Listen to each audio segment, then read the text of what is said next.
याद आ? तो vector product हमने डिस्कस किया है, उसको हम क्रॉस प्रोडक्ट भी कहते हैं। According to definition of vector product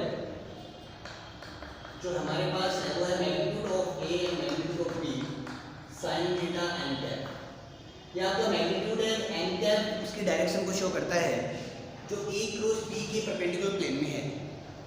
तो ये डेफिनेशन जो वेक्टर प्रोडक्ट डेफिनेशन हमने लास्ट क्लास में डिस्कस की थी, अब हम इस डेफिनेशन के बेस पे कुछ इंपॉर्टेंट रिजल्ट्स को डिस्कस करेंगे। तो सम इंपॉर्टेंट रिजल्ट्स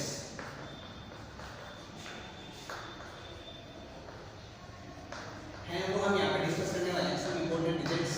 तो उसमें हमारे पास है vector product of two, first है वेक्टर प्रोडक्ट ऑफ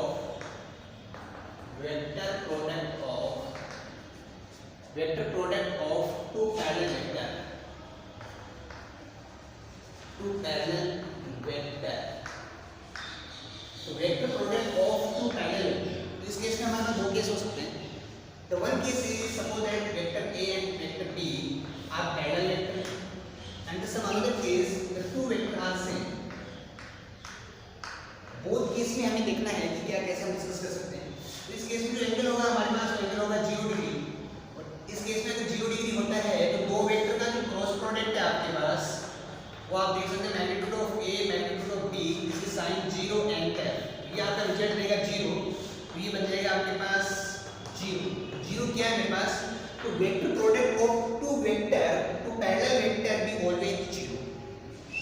तो vector product of two parallel vector be always 0। तो यहाँ पे आप देख सकते हैं कि दो वेक्टर का वेक्टर जो प्रोडक्ट होगा ऑलवेज 0 होगा, या फिर as a resultant we get the vector product of two product of two vector is 0, then we can say that both the vector are parallel vector। तो सेम ये हमने discuss कर सकते हैं। And same case in this case vector a cross a, both vector are same। In this case again angle is 0 degree, और again the product of two equal vector या vector product of two equal vector is always 0। तो इस case में भी आपके पास 0 होगा। तो same यही केस, इस केस की बेस पे कुछ हम नेक्स्ट टॉपिक डिस्कस करते हैं। वो टॉपिक है हमारा product of unit vector two equal unit vector. तो vector product of two equal unit vector हम डिस्कस कर रहे हैं। उस केस में हमारे पास क्या आ गया, आई कैप क्रॉस आई कैप जो रिजल्ट होगा इससे हम इसका 0 होगा, जे कैप क्रॉस जे कैप भी 0 होगा, और के कैप क्रॉस के कैप जो आपके पास रिजल्ट आएगा इसमें वो भी आपके पास 0 आएगा। तो आप देख सकते हैं कि यूनिट वेक्टर जो है हमारे पास, जो यूनिट वेक्टर हम डिस्कस कर रहे हैं, तो यूनिट वेक्टर का इक्वल यूनिट वेक्टर का जो वेक्टर प्रोडक्ट है आपके पास वो भी रिजल्टेंट हमारे पास 0 होगा। तो ये काफी इंपॉर्टेंट हमने ये प्रॉपर्टी को डिस्कस किया है। इसके बाद हम देखिए vector product of two perpendicular vector, vector product of two perpendicular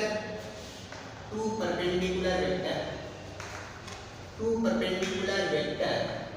तो सपोज दैट हमारे पास दो वेक्टर हैं, vector A and vector B, both are perpendicular to each other. In this case the angle is 90 degree, and according to vector definition, vector product definition, we know that the vector of A cross B is magnitude of A magnitude of B sin theta n cap. Theta हमारे पास 90 है, sin 90 की जैसे result देगा हमें ऐसे 1 देगा।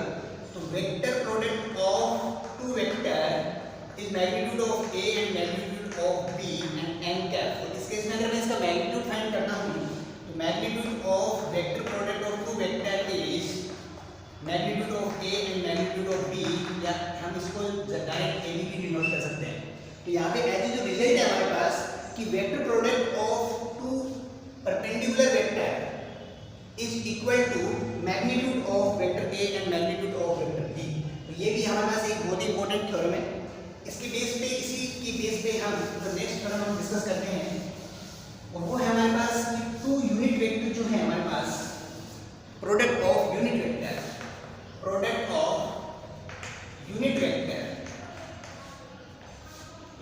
Vector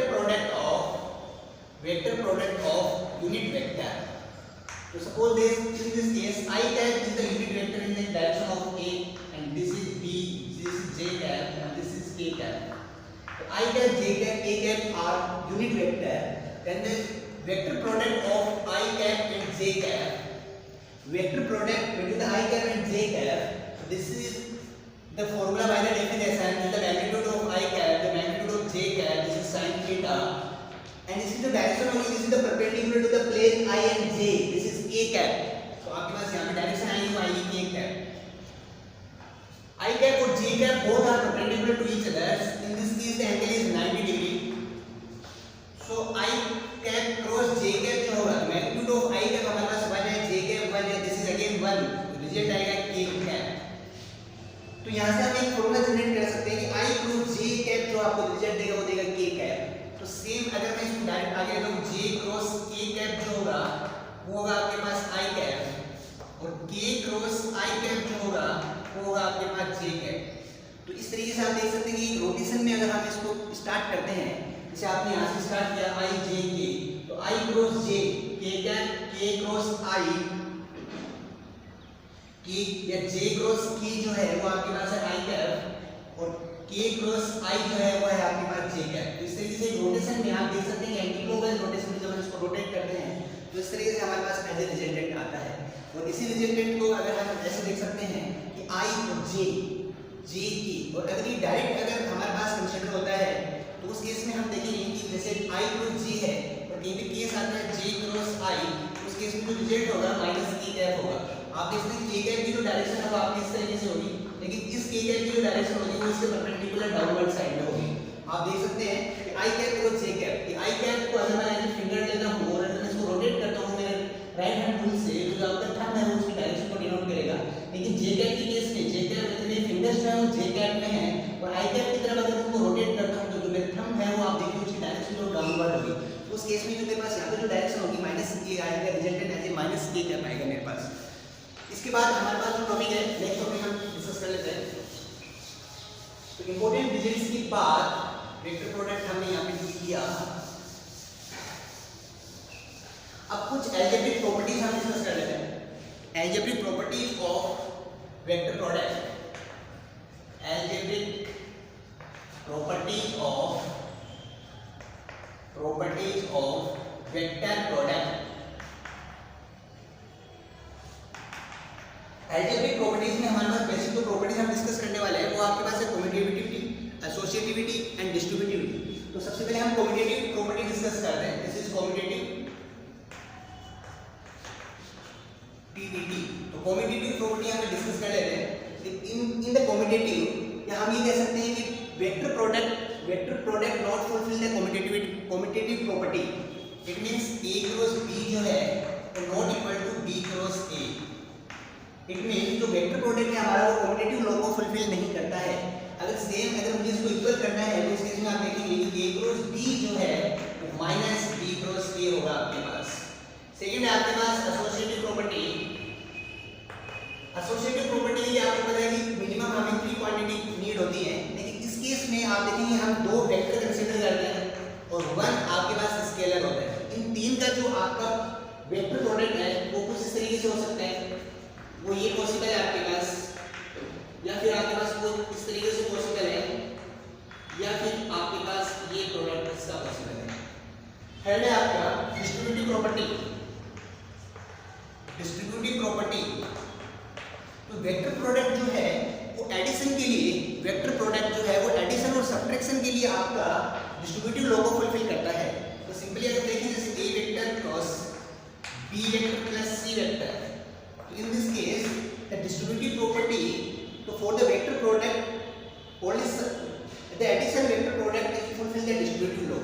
So in the same case if we open this distributive law, this is a cross b cross plus this is a cross c cross. So basically the three properties we discussed in the algebraic properties of the vector product. The one is commutative, associative and distributive.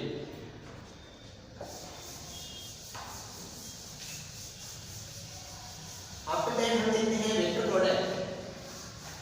तो vector product in term of component, topic हमारा vector product of two vector in component form.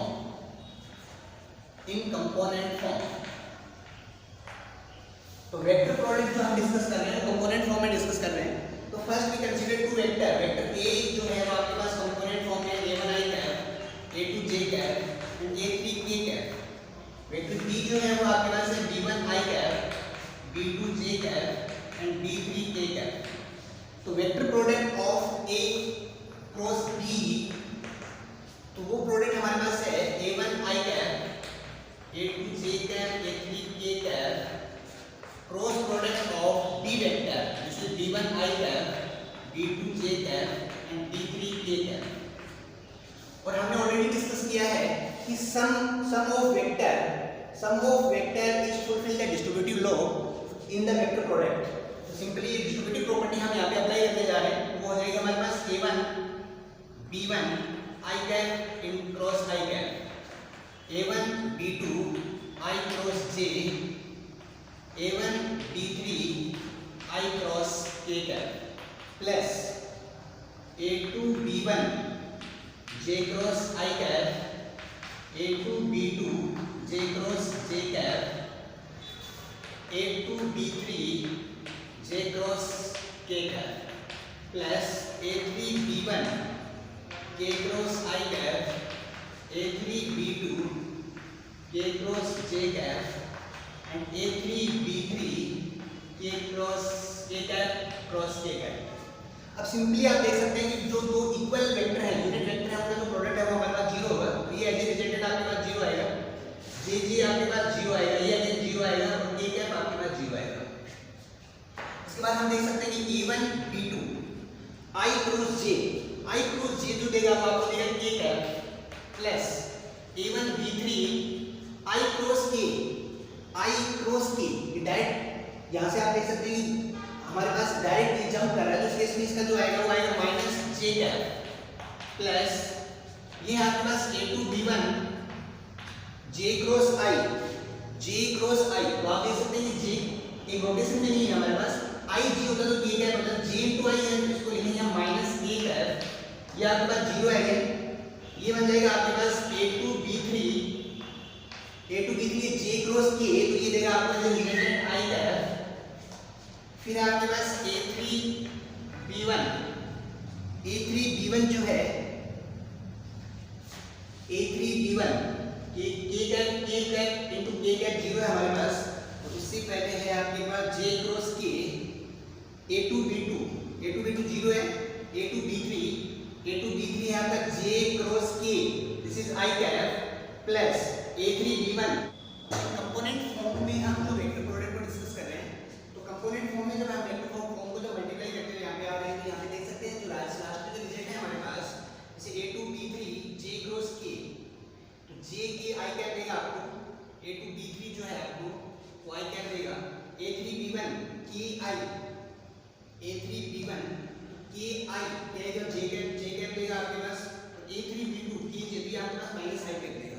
तो इन सारी चीजों को वापस हम अगर consider करते हैं, तो ऐसे रिजल्ट इसका अगर रिजल्ट को आगे हम जो कॉमन पार्ट है उनको कॉमन लेने की कोशिश करेंगे यहाँ से, तो ये हमारे पास बन जाएगा, तो जो i कैप है हमारे पास, ये हमारे पास i कैप है, ये i कैप है, तो आपके पास a क्रॉस b जो है वो बन गया आपके पास a2 b3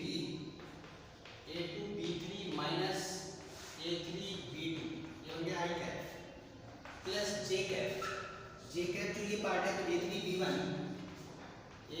b1 minus a1 b3, ये बन गया आपके पास j कैप, और k कैप का जो पार्ट है हमारे पास, k कैप है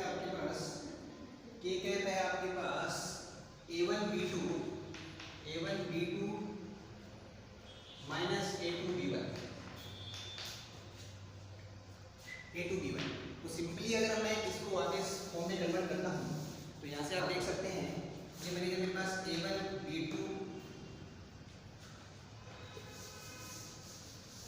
हाँ, तो इस क्रॉस प्रोडक्ट को अगर हम सिंप्लीफाई करते हैं तो ये बन जाएगा हमारे पास a2 b3 minus a3 b2 i cap, यहाँ से हम आगे माइनस कॉमन लेते हैं तो बन माइनस j कैप, ये बन जाएगा a1 b3 minus a3 b1, और ये है आपके पास k कैप में है आपके पास a1 b2 minus a2 b1।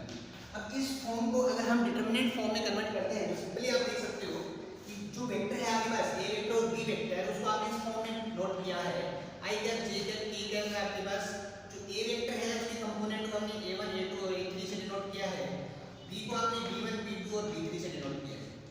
इस डिटरमिनेंट को अगर हम ओपन करते हैं हमारे पास एज ए रिजल्ट आपके पास ये होगा आई कैप को अगर आप ओपन करते हैं तो a2 b3 minus a3 b2 ये रिजल्ट हो गया। सिंपली ये जो रिजल्ट है आपके पास ये आपके पास एज ए रिजल्ट हमने इसको प्रूफ किया है। तो आपके पास ये जो प्रूफ है इस प्रूफ को हमने जो सोल्व किया है इसका मेन ऑब्जेक्टिव है कि हम हर बार कंपोनेंट फॉर्म में वेक्टर प्रोडक्ट को कंसीडर नहीं करेंगे। तो जब भी हम दो वेक्टर का वेक्टर प्रोडक्ट कंसीडर करेंगे तो उस केस में हम डायरेक्ट उसको आई कैप जे कैप के कैप में कंसीडर करेंगे यहाँ पे। और जो आपके पास वेक्टर ए एंड बी है उनकी जो आई कैप जे कैप के कैप की जो कोफिशिएंट है उनको हम यहाँ पे डिनोट कर देंगे। तो फर्स्ट जो रो है वो आपका आई कैप जे कैप के कैप से डिनोट करेंगे। सेकंड रो में आप जो फर्स्ट वेक्टर है उसके जो आई कैप जे कैप के कैप की जो कोफिशिएंट है a1 a2 और a3 उनको यहाँ डिनोट करेंगे। सेकंड वेक्टर की जो कोफिशिएंट होगी वो b1 b2 b3 आप यहाँ पे कंसीडर करेंगे। इस तरीके से हम किसी भी दो वेक्टर का जो क्रॉस प्रोडक्ट है वो simply with the help of determinant हम सॉल्व कर सकते हैं। इसके बाद हम नेक्स्ट टॉपिक देखेंगे अलजेब्रिक प्रॉपर्टीज के बाद हमारा जो टॉपिक है वो है आपके पास area of triangle when position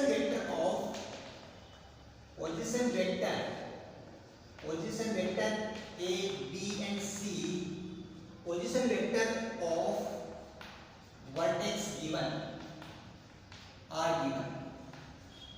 उस केस में हम एरिया ऑफ ट्रायंगल फाइंड करेंगे। एरिया ऑफ ट्रायंगल को फाइंड करना है हमें। सपोज दैट कि हमारे पास एक ट्रायंगल है आपका एबीसी।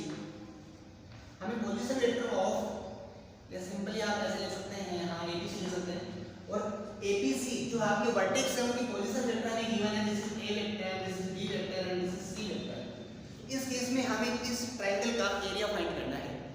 आपने इस वेक्टर प्रोडक्ट से हमने पहले ही with the help of vector product हम किसी भी ट्रायंगल का एरिया फाइंड कर सकते हैं और वो आपके पास होता है the magnitude of vector product multiply by 1/2।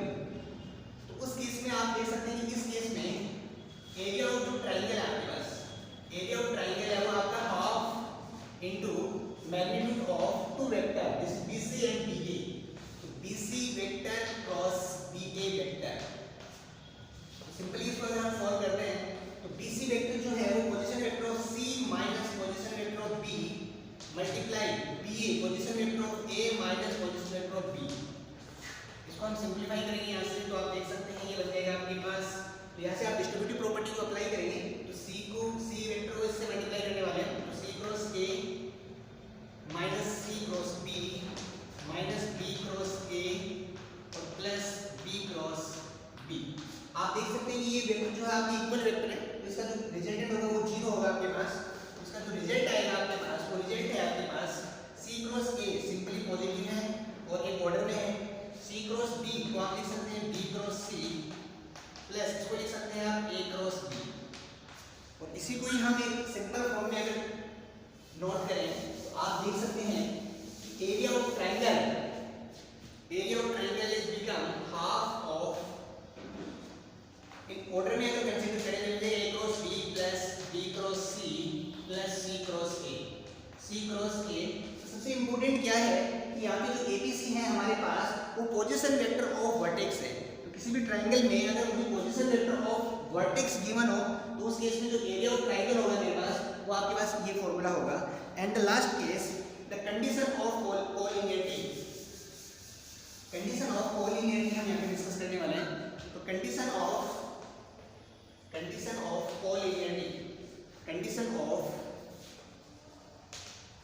collinearity if the 3 points are collinear तो in this case आप देख सकते हैं कि ट्रायंगल फॉर्म होगा ही और ट्रायंगल फॉर्म नहीं होगा तो एरिया ऑफ ट्रायंगल जो होगा वो आपके पास 0 होगा। तो इसी फॉर्मूले को हम कंसीडर करेंगे। तो इस केस में जो आपके पास एरिया ऑफ ट्रायंगल है वो आपके पास 0 होगा। इट मींस जो आपका ये फॉर्मूला है इस केस में वो फॉर्मूला जो है आपके पास वो बन जाएगा रिजल्ट 0। वो रिजल्ट बन जाएगा आपके पास 0। ऐसे रिजल्ट आपके पास क्या है magnitude of A cross B plus B cross C plus C cross A जो है वो आपके पास 0 होगा। तो ये हम किस तरीके से इक्वालिटी हम कैसे फाइंड कर सकते हैं अगर मुझे 3 पॉइंट गिवन हो उनकी पोजीशन वेक्टर्स अगर हमें गिवन हो तो उन सबका जो प्रोडक्ट है vector product of AB BC and CA का जो मैग्नीट्यूड होगा हमारे पास वो एज ए रिजल्टेंट